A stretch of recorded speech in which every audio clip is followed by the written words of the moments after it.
Cela dépend de l'endroit où vous vous trouvez à cet instant, ou même cela dépend de l'heure que vous allez être en contact avec nous, ou ça dépend de l'heure aussi que vous allez vous joindre avec nous.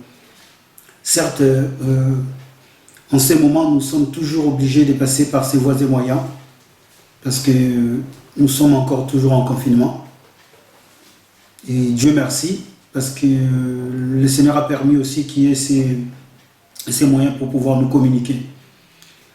Donc, ce soir, nous voulons encore nous entretenir. Ce soir, nous voulons encore vraiment nous mettre ensemble.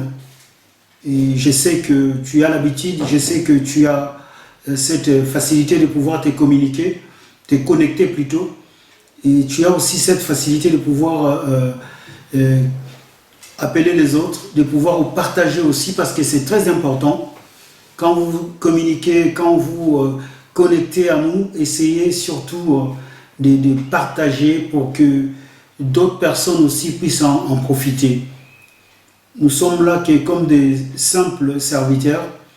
Nous ne venons pas au-devant de vous avec une pleine connaissance, mais surtout avec beaucoup d'humilité.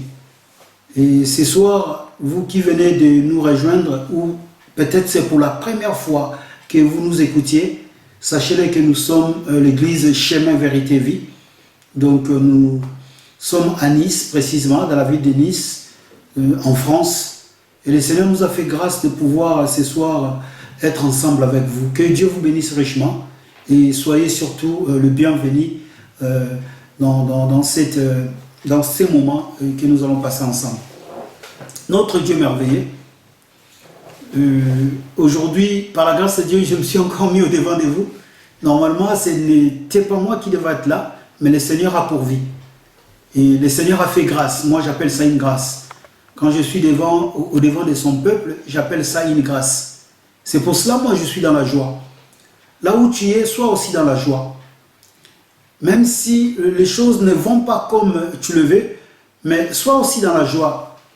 Parce que le Seigneur veut, d'après le livre de 1 Thessaloniciens 5, le Seigneur veut que nous soyons toujours joyeux. Et je vais te communiquer cette joie-là, je vais te communiquer cette allégresse-là, malgré les temps que nous sommes en train de passer, malgré les moments peut-être difficiles pour les uns, pour les autres. Parce qu'on ne peut pas dire à tout le monde que les moments sont favorables. Certes, il y a des moments favorables, il y a aussi des moments défavorables. Mais pour ce soir, néanmoins, pour aujourd'hui, j'aimerais bien que tu puisses, ne serait-ce que pendant ces 1 heure du temps que nous allons être ensemble, de pouvoir connecter, de pouvoir te connecter encore à celui qui peut te donner de la joie. De pouvoir encore te connecter à celui qui peut, c'est lui qui peut te préserver. C'est lui qui peut t'amener même dans une dimension que toi-même tu ne pourras pas comprendre. Et il s'appelle Jésus-Christ de Nazareth. Voilà pourquoi ce soir ma mission, c'est seulement de venir te dire que Dieu est bon. Ma mission, ce n'est pas de venir te dire toutes les connaissances de ces livres de la Bible, mais ma mission de te dire que Dieu t'aime. C'est ça la véritable mission que j'ai pour toi ce soir. De te dire que dans n'importe quelle condition tu es en train de passer, mais Dieu ne t'a jamais oublié. Et Dieu ne va jamais t'oublier. Quelle que soit ta nature, quelle que soit ton identité, parce que nous sommes en train de parler d'un sous-thème que l'évangéliste, notre évangéliste, il nous a posé une question, et une seule question, nous demandant avec quelle identité vis-tu aujourd'hui? Avec quelle identité vis-tu aujourd'hui? Quelle que soit ton identité. Mais ce soir, bien-aimé, j'aimerais bien que tu puisses encore t'accorder, que nous puissions encore nous accorder ensemble avec celui qui peut nous donner, celui qui peut nous préserver et celui qui peut changer la cour de notre vie. Voilà pourquoi je t'invite encore ce soir, si tu es là, si tu viens de rentrer, prépare-toi, sois dans la joie, sois tranquille, sois posé. Parce qu'à ce moment, nous ne courons plus, nous ne sommes plus en train de courir. Gloire à Dieu. Nous sommes dans nos maisons, nous sommes chez nous. Peut-être tu es au travail, mais tu as ton téléphone avec toi. Peut-être, je ne sais pas, tu es en cours de route, mais tu as peut-être le temps. Mais je demanderai simplement que tu sois à l'aise. Et que tu puisses penser maintenant à lui.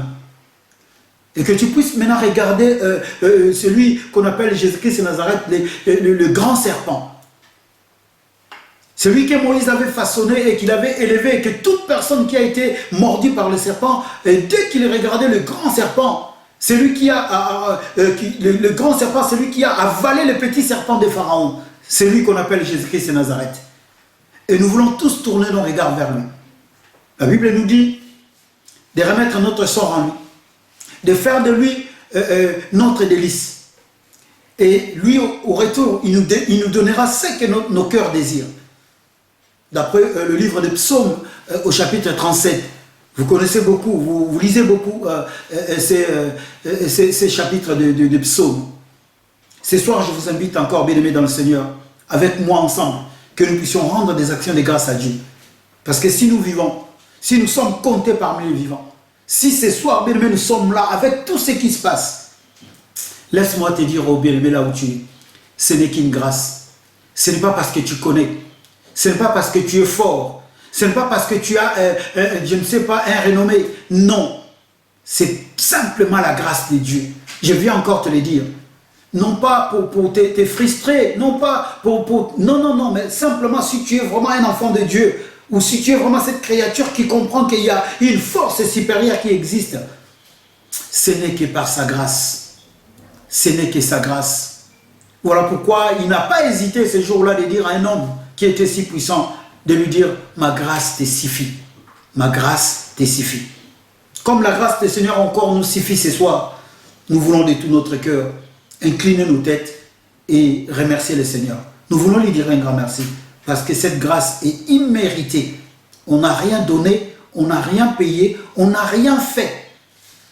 Mais lui-même, par lui-même, à cause de lui-même, il a ce jour-là décidé de quitter son trône et de prendre la forme humaine et de descendre sur la terre pour venir te sauver, pour venir me sauver. Nous allons maintenant, bien-aimés, incliner nos têtes et nous rendons vraiment une très bonne action de grâce à notre Dieu en lui disant un grand merci. Mon âme te bénit, ô Dieu. Mon âme te glorifie, les saints d'Israël. Mon âme t'élève, ô Dieu, parce que tu es un Dieu puissant. En ce soir, ô Dieu de gloire, je viens encore te célébrer. Yahweh, mes frères et moi, mes sœurs et moi, ô Dieu de gloire, Yahweh, tout ce qui respire, Père éternel, Dieu, tu dis dans ta parole qu'il loue l'Éternel. Seigneur, je sais que je respire, voilà pourquoi je te loue. Ma sœur sait également, mon frère sait également qu'il respire, voilà pourquoi il a la capacité, ô Dieu, de te louer. Mon âme célèbre ta majesté, ô grand Dieu. Mon âme glorifie l'étendard, ô Dieu des armées de ta puissance. Car en ces jours, ô Dieu, en ces jours, Yahweh, je me rends compte que ceux qui se disaient des grandes puissances, au-devant de toi ne sont que rien.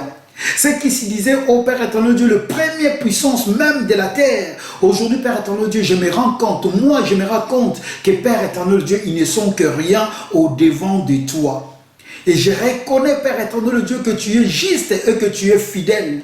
Et que tu es celui, Père éternel Dieu, capable à pouvoir changer dans un instant, ô Dieu de gloire, Yahweh, le cours de l'histoire. Mon âme te célèbre, ô mon Dieu, mon roi, mon âme te glorifie. Seigneur, qu'est-ce que je peux te donner, ô Dieu? Qu'est-ce que nous pouvons te donner, le roi de gloire, les saints d'Israël? Qu'est-ce que nous pouvons te donner, Jésus? Alléluia. Sois simplement loué, Seigneur. Ce soir, nous venons, au Dieu de gloire, auprès de toi, Yahweh, simplement pour te donner les fruits de nos lèvres. Yahweh, pour te donner ce que notre cœur a. Yahweh, pour Père éternel Dieu, Yahweh, essayer de te faire comprendre, Père éternel Dieu, que tu es un tout pour nous. Seigneur, simplement ce soir, nous voulons, Père éternel Dieu, Yahweh, glorifier, exalter, célébrer, ô Dieu de gloire, Yahweh, ton nom. Car c'est le nom, ô Dieu de gloire, qui est au-dessus de tout nom sur la surface de la terre. Yahweh, ta parole me dit que dans le ciel, sur la terre, sous la terre, il n'y en a pas de noms qui sont égaux, Père éternel Dieu, à ton nom. Si ce n'est que ton nom seul, ô Dieu de gloire, qui est au-dessus et que tout genou doit fléchir au nom de Jésus-Christ de Nazareth. Seigneur, que la gloire te revienne, que la majesté te revienne, que Que la révérence, oh Dieu, te revienne. Parce qu'au Dieu, ceux qui ne te connaissent pas, oh Dieu, les insensés, Yahweh éternel Dieu, ne comprendront pas, oh ces mystères. Yahweh Père éternel Dieu, Yahweh les incrédules ne comprendront pas, Père éternel Dieu, Yahweh ce qui est caché dans ces mystères. Mais à nous, Père éternel Dieu, nous qui sommes rien, le moindre, oh Dieu des armées, nous qui ne sommes pas, oh Dieu de gloire, les riches de ce monde, nous qui ne sommes pas, Yahweh, les puissants, soi-disant, de ce monde, mais Yahweh, à nous, tu nous as révélé ces choses. Ces choses que tu as cachées au Père éternel Dieu, au plus intelligent, mais à nous, ô Dieu des armées, tu nous as révélé, Yahweh, la grandeur et la puissance qui réside à ton nom. Voilà pourquoi je viens te louer, ô Dieu. Voilà pourquoi je viens te glorifier, alléluia. Voilà pourquoi je viens t'exalter, les saints des saints. Voilà pourquoi je viens t'élever, les seigneurs des seigneurs. Glorifie ton nom, ô Dieu de gloire, Yahweh, dans ma vie. Glorifie ton nom, Père éternel Dieu, dans la vie de quiconque, ô Dieu, qui invoque ton nom. Glorifie, Yahweh, ton nom, Père éternel Dieu, dans la vie de ceux même qui ne te connaissent pas. Parce que tu es un Dieu, ô Dieu de gloire, Yahweh, qui ne fait pas la différence. Chaque matin, Père éternel Dieu, tu fais lever le soleil pour les justes et pour les injustes. Yahweh, tu mets ta sentence au Dieu de gloire, tout comme les justes et les injustes au Dieu de gloire. Yahweh, peuvent subir, Père éternel Dieu, Yahweh, ta colère. Mon âme te bénit, ô Dieu de gloire, mais tu fais faveur à qui tu veux, ô Dieu de gloire. Yahweh, tu fais grâce, ô Dieu des armées, à qui tu veux. Voilà pourquoi, Père éternel Dieu, tu nous dis, tes voies sont insondables, Yahweh.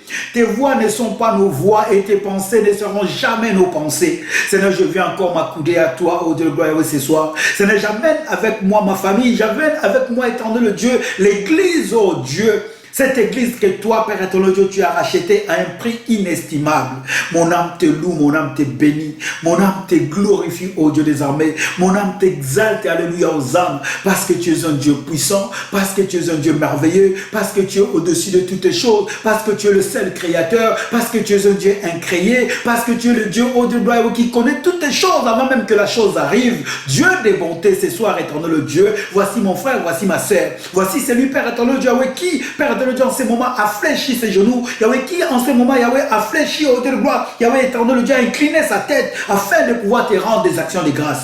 Seigneur, étends ta main, alléluia. Car tu as dit, si nous faisons de toi notre délice, Père éternel Dieu, tu nous donneras ce que notre cœur désire. Seigneur, maintenant, au Dieu de gloire, étends ta main. Parce que ce que ta bouche, au Dieu de gloire, Yahweh, dit, ce que ta bouche, au Dieu de gloire, Yahweh, annonce, ta main est là, au Dieu des armées, pour son accomplissement. Et moi, je crois à cette parole, au Dieu. Je crois, Père éternel Dieu, à tes merveilles. Voilà pourquoi ce soir, éternel Dieu, je me joins avec mes frères, au Dieu. Je me joins avec mes sœurs. Je me joins avec l'église, au Dieu de gloire. Je me joins avec tous ceux en ce moment, Père éternel Dieu, sont en train, Père éternel Dieu, de te louer, de t'adorer, dans n'importe quelle contrée, dans n'importe quel pays, dans n'importe, au Dieu des armées, Yahweh, quel continent. Seigneur, au Dieu des armées, nous sommes qu'un seul peuple, car nous ne sommes rien au devant de toi. Mais c'est à cause de toi, Père éternel Dieu, que nous sommes quelque chose. Mon âme te loue, oh Dieu. Mon âme te glorifie, mon âme t'exalte. Sois loué, sois glorifié, sois exalté, parce que tu es le même hier, aujourd'hui, éternellement. Alléluia aux âmes. Glorifie soit ton nom, exalté soit ton nom. Béni soit ton nom, parce que tu es un Dieu tout-puissant. Alléluia. Tu es merveilleux, Jésus. Tu es merveilleux, le Saint des Saints. Tu es merveilleux, le Seigneur des Seigneurs. Comment ne pas te dire un grand merci, au Dieu de gloire? Comment ne pas t'élever? Comment ne pas t'exalter? Comment ne pas te dire un grand oui, au Dieu de gloire? Tu dis que ta parole soit oui et amen. Merci Jésus. Oh, ce soir, je dis oui, Père éternel Dieu, à ton esprit. Je dis oui, Père éternel Dieu, à tes merveilles. Je dis oui, Père éternel Dieu, au souffle de vie. Combien aujourd'hui, Père éternel Dieu, qui aimerait simplement voir les souffles, oh Dieu. Combien, Père éternel Dieu, Yahweh, ces soirs sont débranchés parce qu'au Dieu de gloire, Yahweh, le coup, Yahweh, éternel Dieu, Yahweh, de ces respirateurs, Yahweh, éternel Dieu, vaut tellement cher. Combien, Yahweh, au Dieu de gloire, ces soirs sont sélectionnés, Père éternel Dieu, pour être mis ou pour être donnés, ne serait-ce qu'un coup de pouce par rapport aux respirateurs. Mais Yahweh, à nous encore, gloire à ton nom, Seigneur. Yahweh, ce n'est pas parce que nous sommes merveilleux.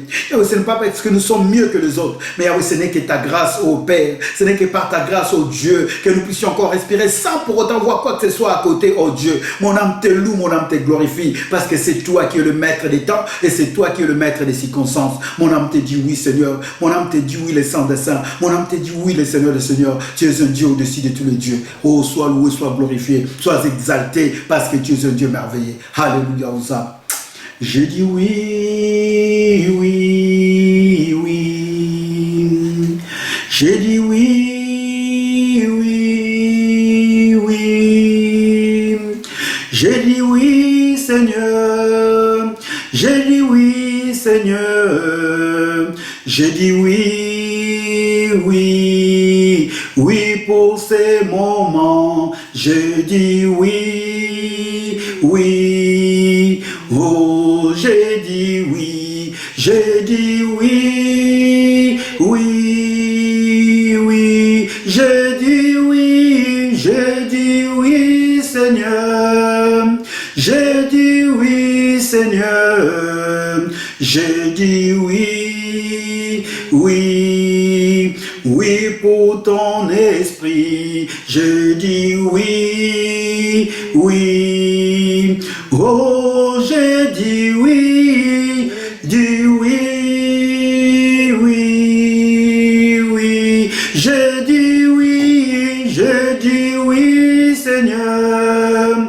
J'ai dit oui, Seigneur.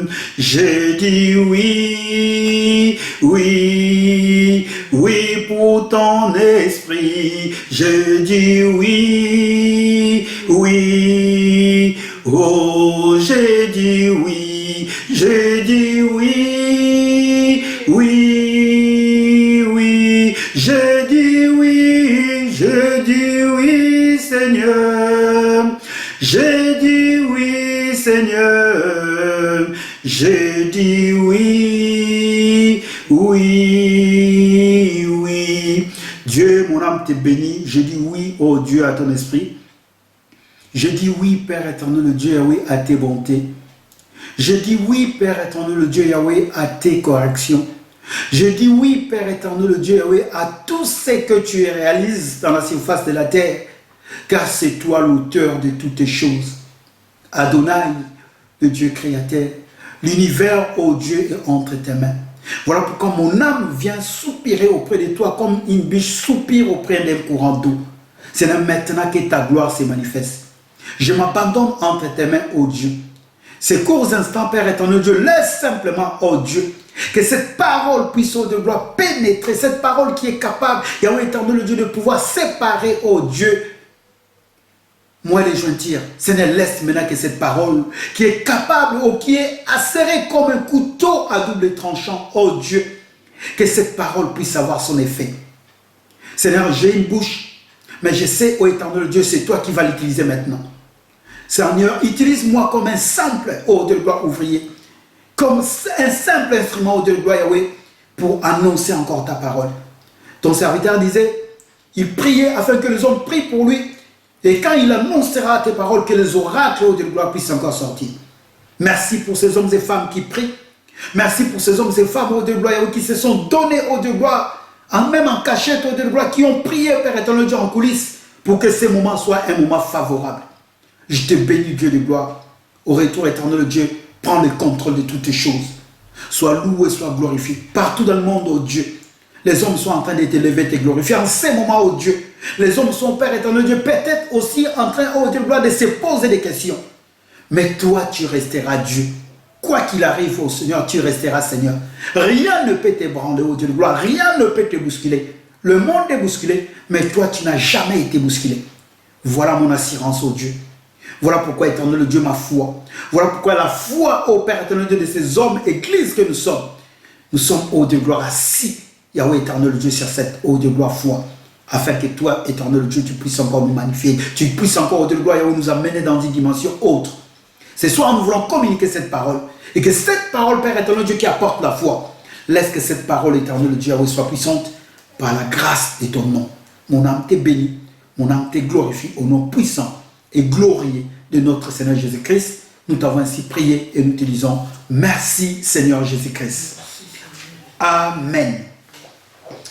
Bien-aimés, que le Seigneur vous bénisse richement.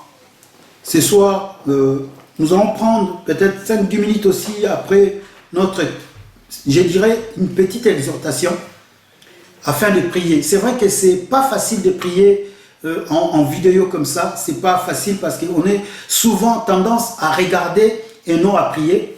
Je comprends bien. Mais bon, le Seigneur nous fera grâce. On a des temps, on a des moments de prière. Mais peu importe, bien-aimés, si nous sommes enfants de Dieu, nous sommes censés, nous sommes vraiment contraints même à pouvoir nous adresser à celui qui nous donne la vie, à celui qui nous préserve de toute chute. Et son nom, c'est Jésus-Christ de Nazareth. Ce soir, comme je l'avais dit avant de commencer, l'évangéliste, eh bien, qui devrait ce soir être là, mais bon, là où nous sommes confinés, bien aimés, sachez qu'il y a de ces hommes, de ces femmes, bien aimés, qui même au péril de leur santé, ils travaillent toujours. Et notre évangéliste travaille dans un hôpital, donc il était censé d'aller travailler. J'espère que ce soir, je vais essayer, comme je dis, je vais essayer, parce que quand quelqu'un se met déjà au devant, il a une pensée, donc le fil d'idée doit être vraiment cohérent. Je vais essayer par la grâce de Dieu, essayer de pouvoir rajouter une petite pierre de ce que l'évangéliste avait dit le mardi. Parce que normalement, si tout va bien, le vendredi, il reviendra parce qu'il nous avait promis, c'est lui qui nous avait promis de pouvoir continuer avec cela. Mais ce soir, comme il n'est pas là, Dieu est toujours là. Voilà pourquoi je suis là. Que le Seigneur vous bénisse et je vous embrasse très très fort là où vous êtes.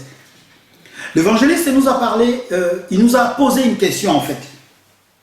Il nous a posé cette question en sachant avec quelle identité nous vivons aujourd'hui. Avec quelle identité nous vivons aujourd'hui. Et son sous-thème était avec quelle identité vis-tu aujourd'hui. C'était une question en fait. C'est à toi de répondre, c'est à moi de répondre. Donc nous essayons simplement de pouvoir encore appuyer cette question. Et ce soir, je vais simplement essayer d'appuyer encore cette question. Parce qu'il faut que les enfants de Dieu que nous sommes, nous puissions un jour endosser aussi notre responsabilité. Là, je parle particulièrement aux enfants de Dieu. Et bien évidemment, je parle aussi à la créature des hommes qui sont faits à l'image de Dieu. Avec quelle identité? Parce que tous, même si nous disons nous sommes chrétiens, même si nous disons nous sommes spirituels, mais pour l'instant nous vivons sur la terre, nous sommes sur la terre. Nous sommes en train de vivre sur la terre. Donc l'humanité entière, tous ensemble, nous devons répondre à cette question. Là où tu es, commence déjà à écrire, réponds, envoie-nous même sur des mails, réponds avec quelle identité tu vis aujourd'hui sur la surface de la terre. L'évangile, ça parlait de beaucoup de choses. Il nous a encore dit que, bon, l'identité influence notre destinée. Il nous a dit qu'il y avait des marques qui identifiaient, qui faisaient en sorte qu'on puisse voir notre identité. Et il nous a dit que notre identité, cela ne peut pas se relier à notre endroit de résidence. Donc notre endroit de résidence ne peut pas déterminer forcément notre identité. Et c'est cela, en gros, ce qu'il a dit. Il a pris beaucoup de versets ces jours-là, il a donné beaucoup de versets, même si on n'avait pas lu beaucoup de versets, mais il avait donné beaucoup de versets quand même. Et moi, le verset qui m'a intrigué, et quand il avait pris ce livre des Hébreux au chapitre 11, quand il a parlé de Moïse, quand il a parlé de Moïse par rapport à sa foi. Hébreux 11 à partir du verset 24, quand l'évangéliste a donné cela, et c'est là où aujourd'hui je vais encore essayer de rester. Parce que dans ces chapitres-là, on nous dit par la foi, Moïse devenu grand, et cet homme-là, il a refusé d'être appelé le fils de la fille de Pharaon. Par la foi. Je souligne bien par la foi, Moïse devenu grand, il avait refusé. Et l'évangéliste nous a donné une petite portion par rapport aux identités. Il a dit que l'identité, on peut avoir l'identité par rapport à nos familles, par rapport à... Oui, c'était une bonne chose. Et ce soir, moi, je vais plutôt m'attarder surtout sur ce qui concerne l'identité. Parce que pour que tu puisses répondre avec quelle identité tu vis, je pense que tu dois déjà savoir, connaître c'est quoi l'identité. Certes, peut-être aujourd'hui, tu sais simplement, mon identité, je suis en Christ, mon identité, je suis docteur, mon identité, je suis, je ne sais pas, licencié. Aujourd'hui, il y a même des généraux dans le ministère de Dieu. Les 5 ministères ont changé, il n'y a plus de pasteurs, des apôtres, mais il y a des généraux, il y a des, je ne sais pas, des amirals. Mais nous voulons, par la petite connaissance, comprendre un peu l'identité. C'est quoi l'identité? C'est quoi une identité? Et j'ai essayé un peu de voir par rapport à la définition de l'identité. Et on nous définit l'identité comme l'identité, c'est un ensemble des éléments ou des circonstances qui déterminent que telle personne est bien réellement cette personne-là déterminée. Donc l'identité, c'est un ensemble des éléments ou un ensemble des circonstances qui fait en sorte que telle personne est bien la personne déterminée. Donc on voit, en quelque sorte, il faut qu'il y ait une égalité. Parce que c'est qu'on parle de l'identité, ceux qui ont fait beaucoup les études, ils le savent. En mathématiques, on parle de l'égalité, identique. On parle de l'égalité. Deux choses identiques, c'est ça l'égalité. Il faut qu'il y ait égalité. Quand on prend un bout de papier, on lit, on voit soit la photo, quand on regarde la photo, quand on doit regarder la personne, il faut qu'il y ait correspondance, il faut qu'il y ait égalité. S'il n'y a pas égalité, cela veut dire que ce n'est pas l'identité de la personne. Donc il faut qu'il y ait égalité, en sachant que cette égalité-là peut se définir dans plusieurs domaines, dans plusieurs éléments. Alors quand on nous pose, avec quelle identité tu vis sur la terre? Waouh! Les réponses, ça doit sortir. Parce qu'on parle de cette identité qu'on vit sur la terre. Là, je suis dans une dimension, comme on avait appris dans la semaine qui était passée, dans la dimension en tant qu'homme. Parce que moi, on peut me poser quelle est ton identité. Je peux dire que je suis le père d'une famille. Je suis le mari d'une femme. Je suis le professeur dans une école. Je suis toujours en train de décliner mon identité. Je suis Samuel. Je peux toujours continuer. Je suis français. Je suis d'origine interne. Je peux continuer. Je peux citer des villages. Je peux citer des districts. Je peux citer même je peux aller loin. Donc l'identité, ce n'est pas... moi, j'ai parlé même à mon évangéliste et je lui ai dit, ça c'est un thème tellement vaste. Et il faut vraiment, même mes bien-aimés, qui vont peut-être venir après nous, qu'ils puissent rentrer dedans, qu'ils puissent scruter là-dedans. Parce que c'est ça qui détermine un homme. Ça détermine l'homme que tu es. Ça détermine l'homme que je suis. L'identité.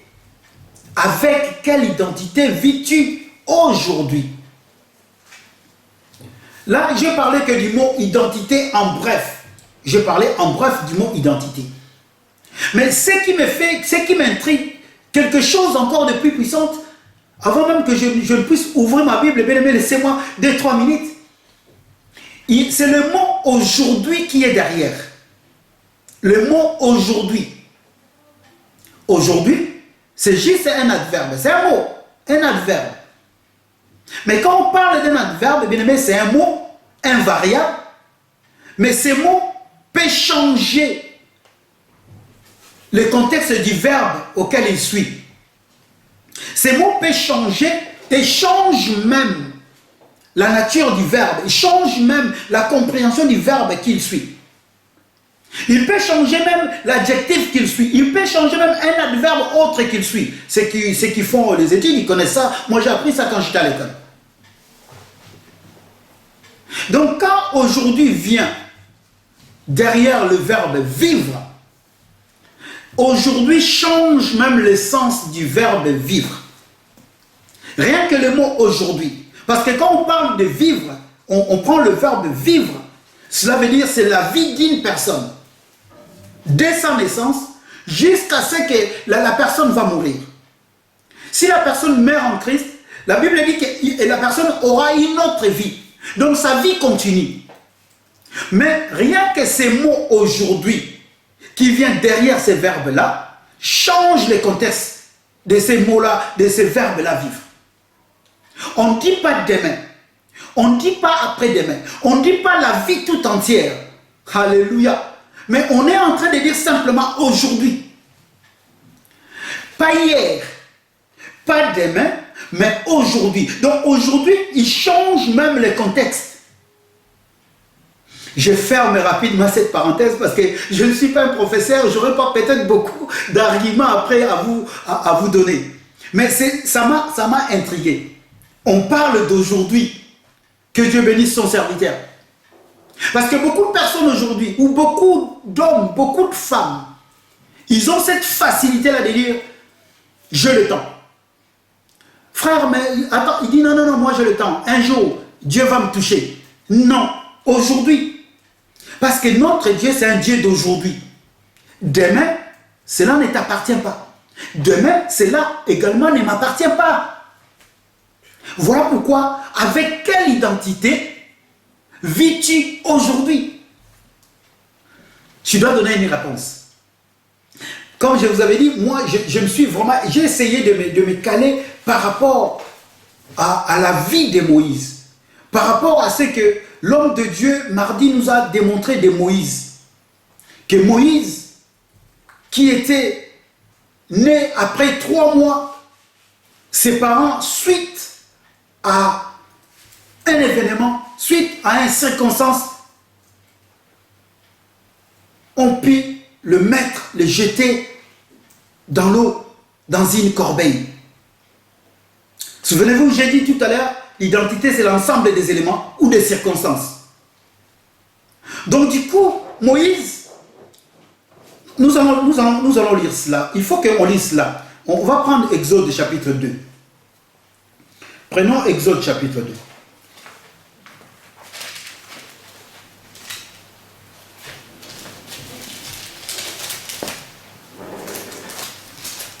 Mais avant tout que je lise Exode chapitre 2, je vous amène d'abord à lire Exode chapitre 1. Parce que moi, je ne vais parler que de l'identité. Parce que la question nous a été posée. Chacun maintenant doit répondre avec quelle identité il vit. Ça, ce n'est plus ma part. Moi, ma part, je vais simplement essayer de communiquer l'identité. L'identité, c'est quoi? Et essayer un peu de voir par rapport à cet homme Moïse, le peu de temps qui me reste là. Toi qui es en train de me suivre, essaye encore de pouvoir partager, parce que c'est très important. C'est très important. Avoir une identité. C'est très important connaître son identité. Vous savez, il y a beaucoup de personnes qui pleurent aujourd'hui. Ils sont femmes, ils sont mères, ils sont peut-être pères, ils sont peut-être âgés, fortunés. Mais ils ne connaissent pas leur identité. Néanmoins, ils ne connaissent pas son père, il s'appelle qui? Il n'a jamais vu son père dans ses yeux. Il n'a jamais connu son père, il n'a jamais connu le nom de son père. Et ces femmes-là, ces enfants-là, ou ces mamans-là, ont du mal, bien aimé, à pouvoir, un jour, ils souffrent dans leur cœur. Parce que l'identité d'une personne, tu dois connaître ton identité. Je dois également connaître mon identité. Quelle que soit l'identité, quelle que soit de la famille, quelle que soit du clan, quelle que soit de la tribu, mais au moins tu connais ton identité, c'est quand même une valeur. Et c'est ça qui valorise même l'homme que tu es, même l'homme que je suis. Quelqu'un qui ne connaît pas son identité, bien aimé, c'est quelque chose, c'est très grave. C'est vraiment grave. C'est grave. Dans le livre d'Exode au chapitre 1, la Bible nous dit à partir du premier verset, « Voici la liste des fils d'Israël qui ont accompagné Jacob en Égypte. Chacun avec sa famille, Ruben, Siméon, Lévi et Juda, Issachar, Zabulon et Benjamin, Dan et Nephtali, Gad et Aser. Les descendants de Jacob étaient au nombre de 70, Joseph étant déjà en Égypte à ce moment-là. » Verset 6. Joseph mourut ainsi que tous ses frères et toute leur génération. Les Israélites eurent beaucoup d'enfants. Leurs descendants se multiplièrent considérablement et devinrent de plus en plus puissants, si bien qu'ils remplirent tous les pays. Leurs descendants, Joseph, Ruben, toutes ces personnes-là étaient morts, mais leurs descendants remplirent l'Égypte. Ils étaient même devenus, ils devenaient de plus en plus puissants. Bien dans le Seigneur, on va maintenant prendre le livre de Genèse au chapitre 35. Genèse 35.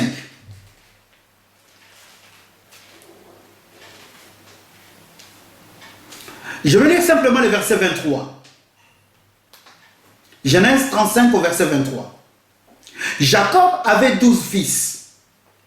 Fils de Léa, Ruben, le premier-né de Jacob, Siméon, Lévi, Juda, Issachar et Zabulon.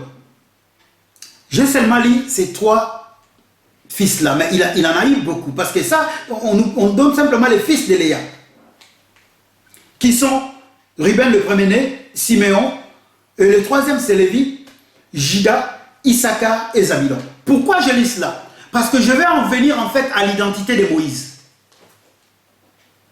Et je vais prendre maintenant le livre d'Exode au chapitre 2.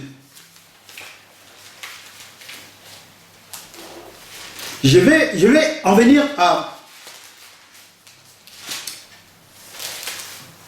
Exode chapitre 2. Je retourne dans Exode.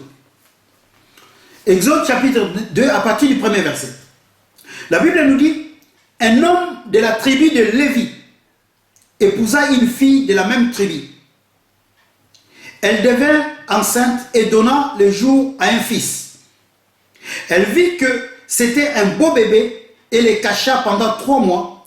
Quand elle ne parvint plus à les tenir cachés, elle prit une corbeille en papyrus, l'enduisit d'asphalte et de pois et y plaça les petits garçons. Puis elle déposa la corbeille au milieu du jonc sur la rive des Nil. La sœur de l'enfant se posta à quelque distance pour voir ce qu'il allait adviendre. Peu après, la fille du pharaon plutôt, descendit sur le bord du fleuve pour s'y baigner. Ses suivantes se promenaient sur la berge le long du Nil. Elle aperçut la corbeille au milieu du jonc et la fille cherchée par sa servante. Elle ouvrit et vit l'enfant. C'était un petit garçon qui pleurait.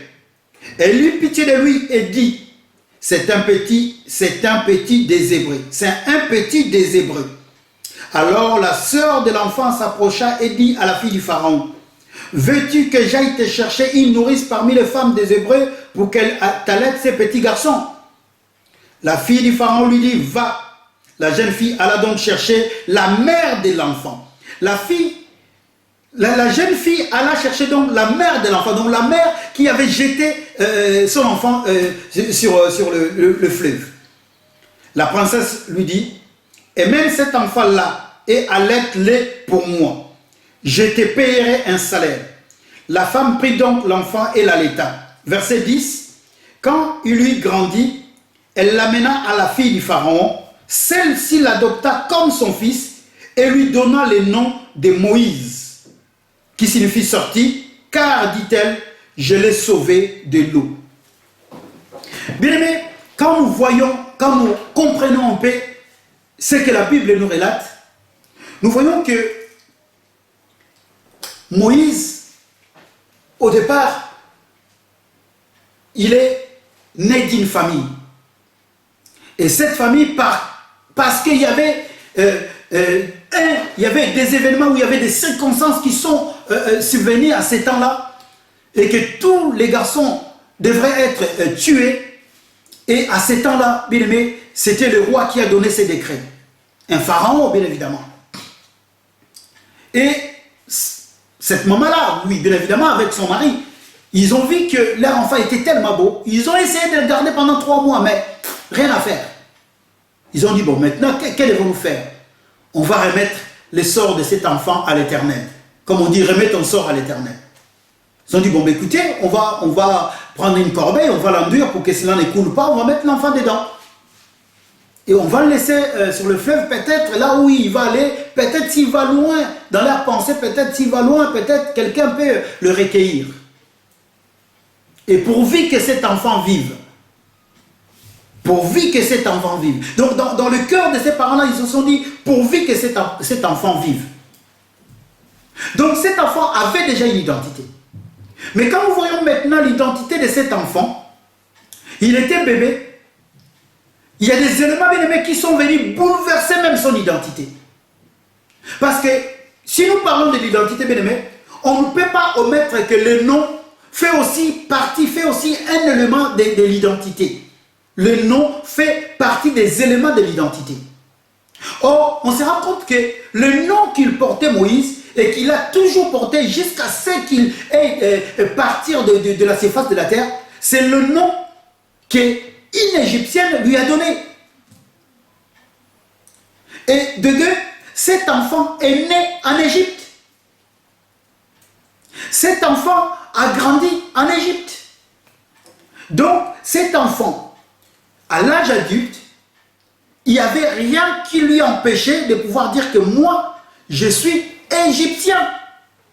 Il avait le droit. D'ailleurs, même ici dans ce pays, en France, là où nous sommes, un enfant qui est né ici, à la maturité, à l'âge adulte, cet enfant est capable de pouvoir décider de lui-même de quelle identité il veut porter, quelle identité il va avoir. Même si vous, le parent, vous êtes, je ne sais pas de quel coin, de quelle surface de la terre, mais si l'enfant décide à l'âge adulte de pouvoir prendre une identité, on lui accordera cela. Alléluia. Donc l'identité dépend de plusieurs éléments bien-aimés. Voilà pourquoi ça c'est une question, je dirais, laissez-moi, non, je dirais pas piège, mais c'est comme une question piège qu'on nous a posée. C'est une très très belle question. Avec quelle identité vis-tu? Et pour que tu puisses savoir, pour que tu puisses répondre, tu dois connaître ton identité. Tu dois savoir ton identité. Bien même, malgré, je dis bien malgré, il y a beaucoup d'éléments pour l'identité, mais celle qui est beaucoup plus sûre, le moyen où je dirais l'élément qui peut échapper à personne, c'est la provenance. La provenance. Quand je parle de la provenance, je parle de la source. Quand bien même il peut y avoir beaucoup d'éléments, quand bien même il peut y avoir des circonstances, mais quand on parle de la source, bien aimé, ça, personne ne peut l'enlever à qui que ce soit. Même si tu changes d'identité, même si tu vis sous une autre identité, même si je ne sais pas quoi dire, mais la provenance, bien aimé, ça, personne ne peut la changer. La source, personne ne peut la changer. Je parle de Moïse, j'ai pris le livre de Genèse, j'ai pris le livre d'Exode pour voir que ce peuple-là, d'ailleurs même dans la Bible, quand nous lisons la Bible, c'est à partir de Jacob. C'est à partir de Jacob qu'on commence à parler des tribus. C'est à partir d'Israël qu'on commence à parler des tribus. Or, une tribu, c'est quoi? C'est juste un ensemble de plusieurs familles. Et dans cet ensemble de plusieurs familles, donc il peut découler des clans, et des clans, il peut découler des familles, ainsi de suite. Mais la tribu, c'est un ensemble de plusieurs clans ou familles qui est dirigé par un seul chef. Alléluia. Je ferme rapidement cette parenthèse. Pourquoi je dis cela? Mais parce que je dois connaître aussi mon identité. Pour que tu puisses répondre à cette question, tu dois connaître ton identité. Moïse, on parle de Moïse aujourd'hui, mais si on veut regarder l'identité vraiment de Moïse, si aujourd'hui on devait poser cette question à Moïse, moi je lui poserais la question, Moïse, sous quelle identité aimerais-tu vivre sur la surface de la terre? Parce qu'on parle de la tribu de Juda, des 12 tribus d'Israël. Jacob, avec bien évidemment sa femme Léa, parce qu'à l'époque, Rachel était stérile. Jacob, dans son cœur, c'était Rachel, sa femme. Mais au bout de 7 ans, quand il a travaillé, on lui a donné Léa. Et la Bible dit que Léa n'était pas bien aimée par Jacob. Parce que le cœur de Jacob était vers Rachel. Quand bien même il a travaillé encore 7 ans de plus pour avoir Rachel, mais Rachel était stérile. Rachel ne lui donnait pas des enfants. Vous connaissez, bien aimé, le texte de la Bible, vous connaissez cela. Et À Léa, on lui a donné la facilité de donner des enfants. Elle a eu Ruben, elle a eu Siméon, elle a eu Lévi. Et dans la tribu de Lévi, comme on nous dit dans le livre d'Exode au chapitre 2, il y a eu un homme dans la tribu de Lévi qui a épousé aussi une femme de la même tribu que lui. Et cet homme-là, ils ont eu des enfants. Et parmi ces enfants-là, on va bientôt voir, on va peut-être lire la parole, Moïse est naquit par ces hommes-là. Mais ces hommes-là, bien aimés, avant même que Moïse puisse naître, Lévi, il avait eu ses enfants. Parce que Lévi, c'est lui le chef de la tribu de Lévi. Parce qu'il a donné son nom à sa tribu, Lévi. Et Lévi, il a eu ses 3 enfants.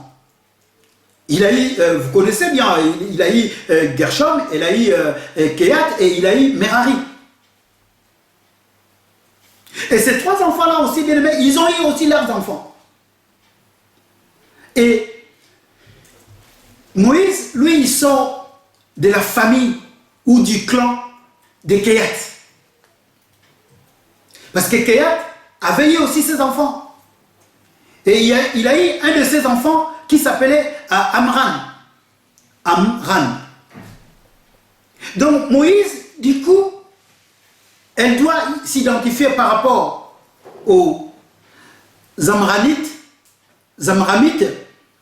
Il doit s'identifier à travers des Kéatites. Il doit s'identifier à travers des Lévites. Maintenant, c'est à lui maintenant de faire un choix. Et quand vous voyez toutes ces choses-là, bien aimés, la question qui nous a été posée, ce n'est pas facile à répondre. Ce n'est pas du tout facile. Ne prenez pas ça à la légère. Essayons maintenant de rentrer dans la profondeur. Essayons maintenant, bien aimés, d'être des personnes capables à pouvoir comprendre d'où nous venons. Voilà pourquoi il y a l'arbre généalogique. C'est pour ça, bien aimé, des fois ça nous fatigue des fois. Quand nous ouvrons la Bible, vous commencez la Bible et quand vous lisez dans le livre de Genèse, vous arrivez dans Genèse 5, on vous dit, voici la liste de la famille de Noé. On ne lit pas, on passe directement. On ne lit souvent pas. On passe directement. Voici la liste de la famille de Sem. On passe directement. On n'aime pas encore lire qu'il y avait un tel. Or, bien aimé, maintenant je vous invite, bien aimé, c'est là même où il faut se focaliser pour savoir quelle est l'identité. Et à cela même, tu vas savoir quelle est ton identité. Quelle est ton identité? Parce que ce n'est qu'en allant en profondeur, qu'un jour tu vas savoir ta source, d'où tu viens. Tu dois connaître d'où tu viens. Alléluia. Et cela a encore intrigué mon intention. L'air passe tellement vite. Mais nous allons prendre le livre d'Exode, toujours Exode. Je l'avais dit, mais à la maison, lisez Exode 6. Et lisez Exode 6 à partir du verset 16 jusqu'au verset 20. Vous allez voir l'énumération en fait de la famille de Lévi. Et prenez aussi le livre de Nombres, parce que cela est écrit dans le livre de Nombres, au chapitre 3, à partir du verset 12. Allez-y même jusqu'à verset 27. On parle des Lévi, on parle de toutes ces tribus-là. Comment ces tribus-là, ils ont pu arriver à s'agrandir. Comment ces tribus-là, ils ont pu aller plus loin. Et aujourd'hui, si nous sommes ce que nous sommes, c'est à travers ces tribus-là, à travers la promesse que Dieu a donnée par rapport à ces hommes-là, à commencer par Abraham, et Isaac, Jacob, à tous ces hommes-là, que nous sommes aujourd'hui appelés enfants de Dieu. Et au-delà de cela, bien aimé, on doit aller encore plus loin. Allons-y même au commencement, vraiment au commencement de quand Dieu a créé. Dieu dit, dans le livre de Genèse au chapitre 1er, verset 26, que nous connaissons beaucoup, il dit, créons l'homme à notre image et à notre ressemblance. Donc du coup, bien aimé, si tu commences à aller, nous allons nous rendre compte que, bien aimé, tous, noirs, jaune, rouge, bleu, je ne sais pas. Nous avons tous une même provenance. Dieu. Nous avons tous une même provenance, Dieu. Donc nous devrions tous normalement avoir une même identité, l'homme. D'ailleurs, c'est ça l'identité, l'homme. Que tu sois rouge, tu es un homme. Que tu sois blanc, tu es un homme. Que tu sois, je ne sais pas, intellect, tu es un homme. Que tu sois pasteur, tu es un homme. Que tu sois fidèle, tu es un homme. Que tu sois archibishop, tu es un homme. Et maintenant, essayons maintenant de comprendre notre identité. Essayons maintenant de comprendre qui réellement nous sommes. Je viens te donner peut-être la réponse. Tu es un homme. Mais est-ce que tu vis avec cette identité de l'homme? Genèse au chapitre 1, verset 26. C'est pour ça que j'avais dit, ce n'est pas une question facile à répondre. Je vais lire encore cela. Dieu dit, faisons les hommes pour qu'ils soient notre image, ceux qui nous ressemblent, qu'ils dominent sur le poisson de la mer, sur les oiseaux du ciel, sur le bestiau, sur toute la terre et sur tous les reptiles et les insectes. Alléluia, gloire à Dieu, gloire au Seigneur. Il y a un élément qui est rattaché à l'homme, qui fait son identité. C'est pour cela, bien aimé, l'identité, c'est une sommation, bien aimé, c'est une somme, bien aimé, des éléments. On ne peut pas simplement venir comme ça et dire, non, moi je... Non, non, non, non. C'est beaucoup des éléments. Alléluia. On peut être un homme, mais pas marié. On peut être aussi un homme marié. Ça colle à mon identité. Je peux le décliner aussi comme une identité. Je suis homme marié. D'ailleurs, c'est comme ça. Non, moi je suis femme mariée. Gloire à Dieu. Mais tu es femme aussi. Il faut que nous comprenions maintenant la source de l'homme. Quelle a été cette identité de l'homme? Quel a été l'élément principal? Quel a été cet élément principal qui caractérisait l'homme? La dominance. La dominance comme notre Dieu. La dominance. Pour que l'homme domine. Là, je suis en train de te parler, bien-aimé. Ne cherche pas, bien-aimé, à pouvoir bomber la torse ou à pouvoir te faire les épaules. Tous. Toi qui, peut-être, à la maison, tu te dis, je suis dans ce pays, la France, tu te donnes la peine, parce que beaucoup de personnes aujourd'hui, il y a même des personnes qui en meurent. Ah, je n'ai pas de papier, je n'ai pas mon identité, j'ai rien. Laisse-moi te dire, sois dans la joie, tu as une identité. Tu es un homme comme tout autre homme. Tu vis comme un homme. Tu es un homme à part entière. Tu es un homme bien-aimé. D'ailleurs, on parle de cela ici. Chez moi, je ne sais même pas. Quand tu dis à quelqu'un, je suis sans papier, il te dit quel papier? Journaux ou papier parce que nous, on disait ça. Papier duplicata ou je ne sais pas. Ils vont te demander quel papier tu parles. Parce que la notion du papier là-bas, on ne le sait pas. Mais ici, cette notion-là existe. Je ne dis pas que tu ne puisses pas l'avoir. Mais je vais simplement te rassurer. Je vais simplement te dire une chose. Même si tu n'as pas ces papiers-là, tu as une identité. Et que Dieu te voit par rapport à ton identité. Dieu veut maintenant que tu puisses vivre par rapport à ton identité. Alléluia. Je pense que je suis venu t'apporter quelque chose. Comprends déjà ton identité. La Bible dit dans le livre de Luc. On va aller dans le livre de Luc. Parce que le temps est tellement court.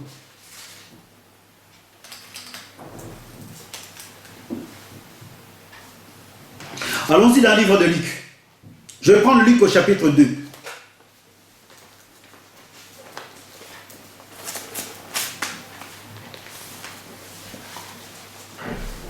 Écoutons ceci, Luc chapitre 2.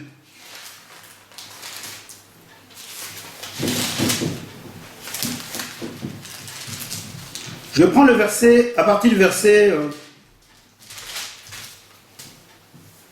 Bon, je vais commencer à partir du verset Luc chapitre 2. Excusez-moi du peu. Luc chapitre 2, à partir du verset, je dirais 46. Regardez ce qui s'est passé, bien aimé. La Bible dit, 3 jours plus tard, ils les retrouvèrent dans le temple, assis au milieu des maîtres. Ils les écoutaient et leur posaient des questions. Tous ceux qui l'entendaient s'émerveillaient de son intelligence et de ses réponses. Ses parents furent très étonnés de le voir là, et sa mère lui dit, mon enfant, pourquoi nous as-tu fait cela? Tu sais, ton père et moi, nous étions très inquiets et nous t'avons cherché partout. Verset 49, regardez la réponse de Jésus, parce qu'on cherchait Jésus. Joseph et Marie étaient en train de le chercher parce qu'ils étaient partis dans une fête de la Pâque, et que ses parents, ils ont oublié leur enfant. Bien aimé, un enfant de 12 ans, comment on peut l'oublier? Et vous rentrez dans votre maison 3 jours après. C'était question d'identité. Christ voulait montrer son identité. Regardez maintenant le verset 49, il dit, pourquoi m'avez-vous cherché? Leur répondit Jésus, ne savez-vous pas que je dois m'occuper des affaires de mon Père? Ne savez-vous pas que je dois m'occuper des affaires de mon Père? Oh, bien aimé, quand nous regardons le livre de Luc au chapitre 3, vous allez voir qu'on nous dit que les gens pensaient, là dans le livre de Luc au chapitre 3, on nous donne la généalogie de Jésus, homme. Les gens pensaient qu'il était le fils de Joseph. Mais à cet instant-là, Jésus est en train de leur répondre, voici mon identité. Je dois faire les affaires de mon Père. Mais ni Marie, ni Joseph, ni personne n'avait compris que Jésus était en train de décliner son identité. La même chose, bien aimé, comme Moïse avait décliné son identité.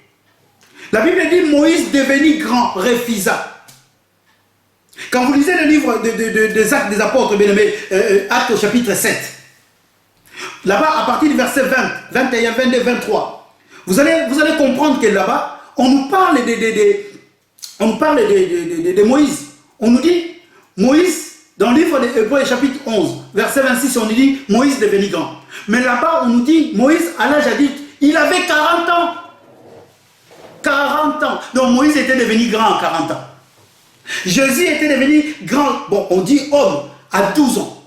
Donc ce n'est pas l'âge, bien aimé. Ce n'est pas l'âge.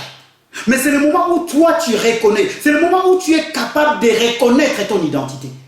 As-tu déjà reconnu ton identité? Tu as déjà reconnu ton identité.